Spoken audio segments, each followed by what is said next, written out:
ఇప్పుడు కేవలం 7,999K up to 10 kgs వరకు బరువు తగ్గి అధిక బరువు నుంచి వచ్చే ప్రధాన సమస్యలను దూరం చేసుకోండి. ఒక సినిమా హిట్ అవ్వాలి అంటే కథ కత్తిలా ఉండాలి. ప్రమోషన్ లో ఎమోషన్ పీక్స్ కి చేరాలి. పాన్ ఇండియా రేంజ్ లో భారీ హైప్ క్రియేట్ అవ్వాలి.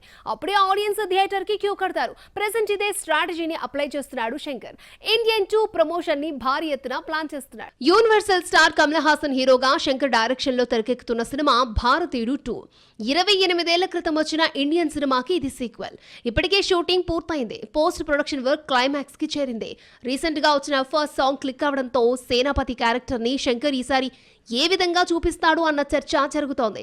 ఇక ఈ సినిమాని జూలై 12న వరల్డ్ వైడ్ గా భారీ ఎత్తున రిలీజ్ చేసేలా మేకర్స్ ఏర్పాట్లు చేస్తున్నారు. జూన్ 1న భారతీయుడు 2 ఆడియో రిలీజ్ ఫంక్షన్ ని చెన్నైలో నెహ్రూ స్టేడియంలో గ్రాండ్ గా నిర్వహించబోతోంది యూనిట్. ఈవెంట్ కి గెస్టులుగా టాలీవుడ్ నుంచి global star Ram Charan, megastar చిరంజీవిని ఇన్వైట్ చేసినట్లు తెలుస్తోంది. కోలీవుడ్ నుంచి రజనీకాంత్, బాలీవుడ్ నుంచి రణ్వీర్ అటెండ్ కాబోతున్నట్లు ప్రచారం జరుగుతోంది. అంటే 5 మంది స్టార్స్ ఒకే స్టేజ్ పై కనిపించి ఇండియన్ 2 ని ప్రమోట్ చేయబోతున్నారు. అది జరిగితే పాన్ ఇండియా రేంజ్ లో ఈ ప్రాజెక్ట్ కి భారీ హైప్ క్రియేట్ అవుతుంది. సౌత్ తో పాటు నార్త్ లో కలెక్షన్ల వర్షం కురిసేందుకు గ్రౌండ్ ప్రిపేర్ అవుతుంది.